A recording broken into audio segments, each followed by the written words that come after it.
Assalamualaikum warahmatullahi wabarakatuh. Halo, apa kabar semuanya? Semoga semuanya ada dalam lindungan Allah Subhanahu wa Ta'ala. Pada kesempatan kali ini, di mata kuliah Manajemen Pendidikan yang diampu oleh Bapak Dosen Erik Taufiq Rohman SPD MPD, kami yang beranggotakan 1. Airani, 2. Cicin Siti Nur Aisyah, ketiga Nur Hayati, keempat Salma, dan yang kelima saya sendiri Nina Nur Hayati akan mempresentasikan materi tentang manajemen peserta didik dan penjelasan pertama akan disampaikan oleh saya sendiri. Baik, kita mulai dari pengertian manajemen. Pengertian manajemen, ada beberapa pengertian di sini ya dari beberapa pakar. Yang pertama yaitu dari menurut Leonardo de White, manajemen adalah segenap proses biasanya terdapat pada semua kelompok baik usaha negara, pemerintah atau swasta, sipil atau militer secara besar atau kecil. Sedangkan menurut Delianggi, manajemen adalah segenap proses penyelenggaraan dalam setiap usaha kerjasama sekelompok manusia untuk mencapai tujuan tertentu. Sedangkan menurut Sondang Valenciagian, manajemen adalah keseluruhan proses kerjasama antara dua orang atau lebih yang didasarkan atas rasionalitas tertentu untuk mencapai tujuan tertentu pula. Dan pengertian manajemen itu sendiri, kalau menurut dalam kurikulum tahun 1975, manajemen ialah segala usaha bersama untuk mendayagunakan semua sumber-sumber personil maupun material secara efektif dan efisien guna menunjang tercapainya tujuan pendidikan. Dari pengertian-pengertian di atas dapat disimpulkan bahwa di dalam pengertian manajemen selalu menyangkut adanya 3 hal yang merupakan unsur penting, yaitu usaha kerjasama oleh 2 orang atau lebih dan untuk mencapai tujuan yang telah ditetapkan.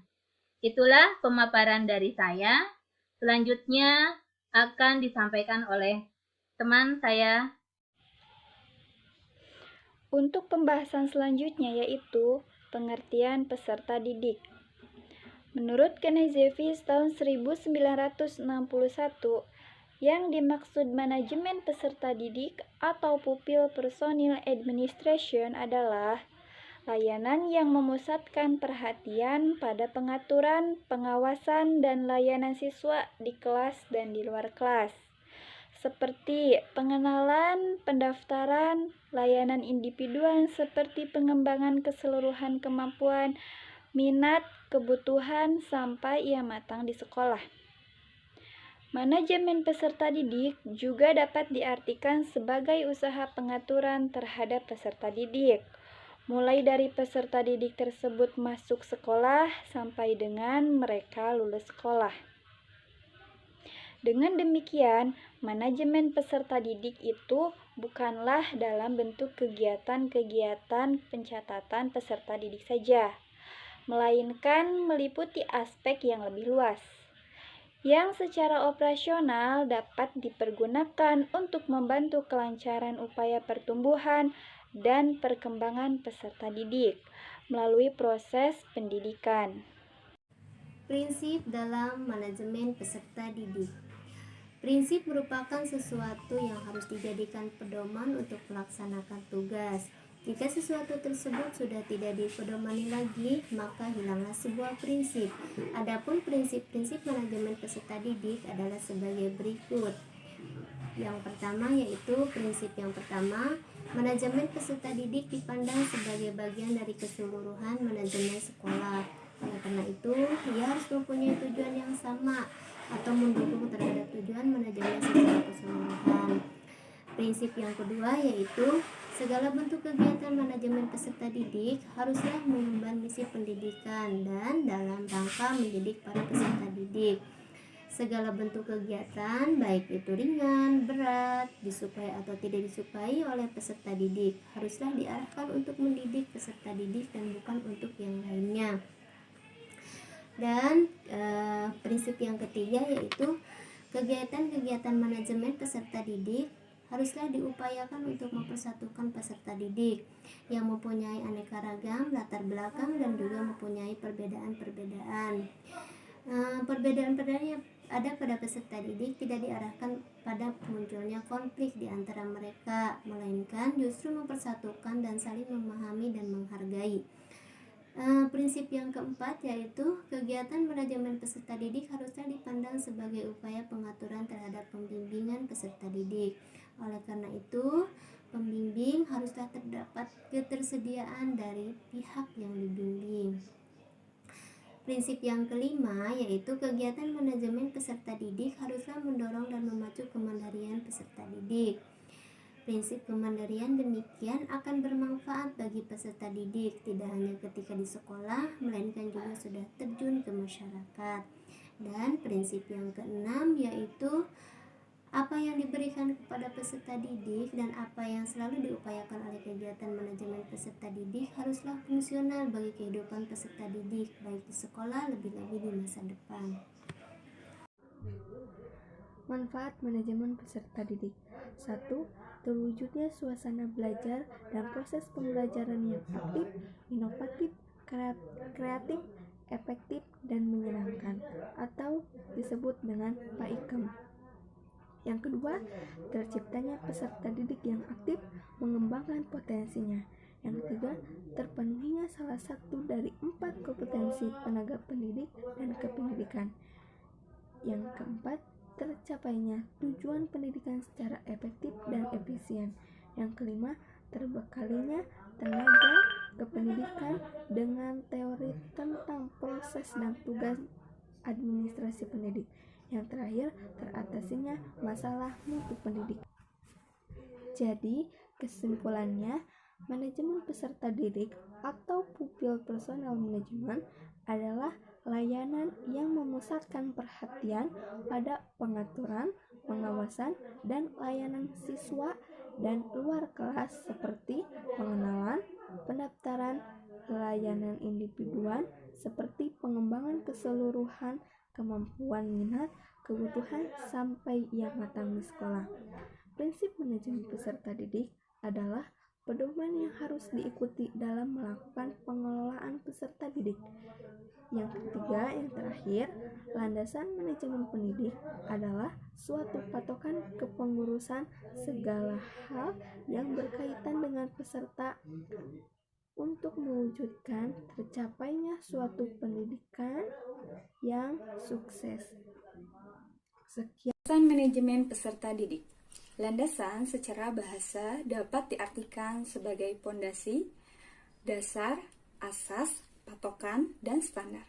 Manajemen berasal dari bahasa Inggris, yaitu to manage, yang berarti mengatur, mengelola, melaksanakan, dan memperlakukan. Sedangkan peserta didik merupakan salah satu dari komponen pendidikan yang tidak bisa ditinggalkan. Karena tanpa adanya peserta didik, tidak akan mungkin proses pembelajaran dapat berjalan. Menurut Undang-Undang RI Nomor 20 Tahun 2003 tentang Sistem Pendidikan Nasional, yang dimaksud peserta didik adalah anggota masyarakat yang berusaha mengembangkan potensi diri melalui proses pembelajaran yang tersedia pada jalur, jenjang, dan jenis pendidikan tertentu. Dalam hal ini, peserta didik bertindak sesuai pelaku pencari, penerima, dan penyimpan dari proses pembelajaran dan untuk mengembangkan potensinya. Jadi, landasan manajemen peserta didik adalah suatu patokan kepengurusan segala hal yang berkaitan dengan peserta didik untuk mewujudkan tercapainya suatu pendidikan yang sukses. Proses pendidikan peserta didik dalam hal ini tidak terlepas dari konsep yang berlandaskan ontologi, epistemologis, dan aksiologis. Landasan yang pertama yaitu landasan ontologi manajemen peserta didik. Dalam hal ini diperlukan dasar ontologis dari manajemen pendidikan yang membahas tentang aspek realitas yang menjangkau teori dan manajemen pendidikan melalui pengalaman panca indera.